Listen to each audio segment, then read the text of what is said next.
A big trope in 1970s and 80s television was the old flame comes back. It's been done for comedy, it's been done for soap operas, for nighttime. But a key episode in this trope wasn't really well liked when it came out because it came out the week of Valentine's Day, February 10th, 76. And a lot of people were basically saying, what is Blythe Danner slumming on MASH for? This episode is called The More I See You, and in this one, it's the 95th episode of MASH and also the 23rd episode of the 4th season of the series. It's written by Larry Gelbart and Gene Reynolds, who also directed the episode. Now, the a nurse that Hawkeye had a serious relationship with and never got over arrives at a 477. We find out that they were common law for a while, and Hawkeye's heartbreak is only intensified when he learns that she is now married. Ooh, you can see there's something coming. Now, in the episode, it's a boring day for the 477. Hawkeye and BJ are so bored they're sitting around basically talking nonsense to one another. But things start to look up when they see a Jeep arrive carrying 2 new temporary nurses. Hawkeye and BJ watch from the swamp, and then Hawkeye is stunned. One of them is an old flame, Carly Breslin. More than an old flame, actually. Hawkeye reveals to BJ then he and Carly were deeply in love, lived together for over a year, and then it busted up, as Hawkeye says, trying to sound casual. Later, they go to visit the nurses at their tent, bringing gifts as a way to say welcome. Carly is just as stunned to see Hawkeye, but they both pretend they've never met. But little things slip true. Carly already knows where Hawkeye's nickname comes from, and even finishes the joke Hawkeye tells, as if she's heard it before. And it was, again, a strong performance by the other nurse who was on in Facts of Life later on. She basically is kept in the dark, but she knows deep down there might be something coming on. Now, the doctors invite the nurses to drinks after dinner. Later that night, Carly comes by to visit Hawkeye, who was alone in the swamp. At first, Hawkeye is guarded and defensive, but as soon as he drops the facade, he talks openly about the old days.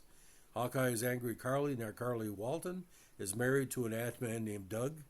Carly is having none of it, reminding Hawkeye he was always married to Medicine First, and that's what busted it up in the first place. The conversation turns to an argument, and Hawkeye admits, and this is where I got a few old flames, some are friends with, and some I've never told how much I loved them. And in this case, I've been very lucky. There's going to be 5 women I've married in my life, and I married 3 of them. There's been no one since you, faint copies at best. That hits home with a lot of people, no matter what your sexuality, because there's always somebody out there that you think if you would have been spent a lot of years with, you'd be a better person. And faint copies at best, for sure. Some people become promiscuous because they can't get their soulmate. They turn to drugs, or they turn to soloism. That's a word you don't hear very often. But I think some of the playboy aspect of Hawkeye of the first 100 episodes of the show was kind of explained here. They resolve to try to work together despite their history. Carly leaves, leaving Hawkeye to grimace and mutter dismissively, Doug. Later, Hawkeye and Carly work together in surgery, but Hawkeye is snappish and mean, unable to stay professional. He suggests he talk again after work. They meet up in a small hut with a dirt floor away from the camp. They have some drinks, talk some more, and Hawkeye reveals how devastated he was when she left him. Eventually, though, they're embracing each other. Hawkeye kisses her, promising things will be better this time. Carly is hesitant, but eventually responds. A few days pass, and while filing some paperwork in Radar's office, Hawkeye and BJ is waiting for a long-distance call to Peg to go through, talk, with Hawkeye sort of apologizing for not being around much lately. This becomes a discussion of Hawkeye having an affair with a married woman, and Hawkeye asks if BJ has ever been unfaithful, which was a tie-in to a previous episode. BJ says no, but he's gentle and unjudgmental with Hawkeye. He explained that the reason he has to cheat on Peg isn't because God will send me to hell with an electric fan, or it's not the right thing to do. I simply don't want to. Radar finds Hawkeye and shows him that Carly is put in for immediate transfer. Hawkeye heads to Carly's tent, demanding an explanation. She says she can't continue on his path and will tell Potter the truth so she can be transferred immediately. Hawkeye tries to get her to stay, even feebly offering to propose to Carly. She isn't buying it, points out that Hawkeye how shaky his commitment really is, and that his first love will always be and should be medicine. Hawkeye accepts this and he embraces one last time, and Carly mentioned the fact about Hawkeye explaining, and he backed himself in a corner. Now, Hawkeye makes a final half-hearted joke and leaves. Later, Hawkeye and BJ are back to being bored again. Eventually, though, the talk comes back to Carly. Hawkeye says he doesn't mind that she's gone, and it's just that she never altogether leaves. Now, this is not an episode about obsession, and I must warn people who don't know what it's like to have multiple women or men in their life that they're attracted to. Like it'd be a what if. Like there's a Spoon song called Old Emotions, which was very big in Canada, and things will trigger you. There's a girl I knew in high school. She's a very prominent person in New Brunswick. When I think of her, I said I see to myself, what if? There's another woman in the Woodstock, New Brunswick region, same way. What if? One woman from Carleton County who no longer lives in New Brunswick, my first true love. I don't wonder what if, because she was a female asshole or a fasshole, but I still wonder if she was a little bit different, could have worked out. So it's okay to have these feelings, but you got to have a certain age and put it in perspective. Sometimes you can wish for something, but what you get is maybe not what you expect. But we're all humans, and that's what Hawkeye is. He's a human after all. Now, the attitudes displayed toward the issue of openly living together before marriage are characteristic of the mid-70s era in which the episode was produced, but not necessarily at the time the episode was set. It's treated very casually by all parties within the episode, but Hawkeye and Carly living together for over a year would have been potentially quite scandalous in the 40s when the cohabitation would have taken place. Now,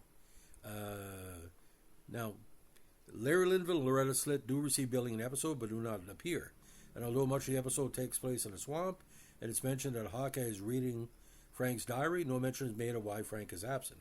It's especially noticeable that Frank's not around either in a swamp in the OR, as the episode takes place over the course of several days, if not weeks.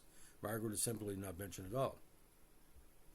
Now, Mary Jo Catlett, like I said, the lady from Facts of Life, played Lieutenant Becky Anderson, who simply disappears after only seen, never referred to again. She would return in season 5 as Lieutenant Mary Jo Walsh. Now, the title comes from the song The More I See You, composed by Harry Warren, with lyrics by Mark Gordon, which was originally sung by Dick Haymes in the 45 film Diamond Horseshoe. Klinger can be heard singing in the other episodes, The More I See You, the More I Want You. Now, Potter, the subplot, is the first of these two paintings are crafted, one of Radar and also Greek athlete, with Klinger as the model, which is in the background for more episodes. So this was a very, very important descriptive episode, but by this season they were getting away from the comic aspect of the show, and it was almost individual bottle episodes. The only problem I have with the episode, I'm not a big fan of Blythe Danner's acting, because Blythe Danner acted Blythe Danner in every episode. It would have been better. Joan Van Ark had appeared in a previous episode where Hawkeye was thinking about getting really serious with her. If it was another actress, even like a Terry Garr, maybe, I don't know, a soap opera actress. But Blythe Danner, she acts like herself in all the episodes. And don't forget, she's the mother of Gwyneth Paltrow, and Gwyneth Paltrow got the same problem, because every show she's in, she acts like Gwyneth Paltrow. So some of the scenes resonate and some don't, because you don't know if she's being sincere. Is she playing to the script, or she's not really a natural actress? Like her and Bruce Dern, I have a problem with, because they were considered two of the better actors and actresses of the 70s. I just don't get it. So, I mean, it'd be interesting, too, if Margaret Houlihan, Loretta Swit, was playing a brunette and doing the episode as kind of play it that way. But this character was never mentioned before in the previous number of seasons, which makes absolutely no sense. Like, you have to have a suspension of disbelief. He pretended he was married in, I think, one of the episodes, involving, I think, the Marcia Strassman character. So, I mean, and in the movie, he is married. Donald Sutherland, there was scene that was cut out of the movie. So we know in the tropes of MASH, he's already married, so it makes absolutely no sense. But for what it is, it's very sad, but it's very... it could have been a better episode, is what I'm saying. But like I said, the best line, again, when he says, "Faint copies at best," well, that's pretty well natural. But it's not a really romantic comment, it's an aggressive comment. Because he thought he could do medicine and kind of have her on his side, like medicine always number one, and she recognized that, and maybe he's not forgiving her for breaking up. He's not forgiving her because she knows him better than he knows himself. Take as a go. We're talking about two fictional characters 50 years ago. You got to have a heartbreak like I have to really understand this episode. So the more I see you, 3.5 stars out of 4. It would be 4 stars out of 4 because two things that me and my father noticed. The time stamp is off. It was over 3 weeks. And why was he screwing around? Where did he find this other place to screw around with Carly? And wouldn't Carly's husband try to contact her in those days who were gone? Wouldn't he caught on to something? Like I said, there's a lot of disbelief here. But that's why I give it 3.5 stars out of 4. So ladies and gentlemen, if you like what we're doing with our MASH podcast or reviews, let us know what a like, comment, subscribe, or share.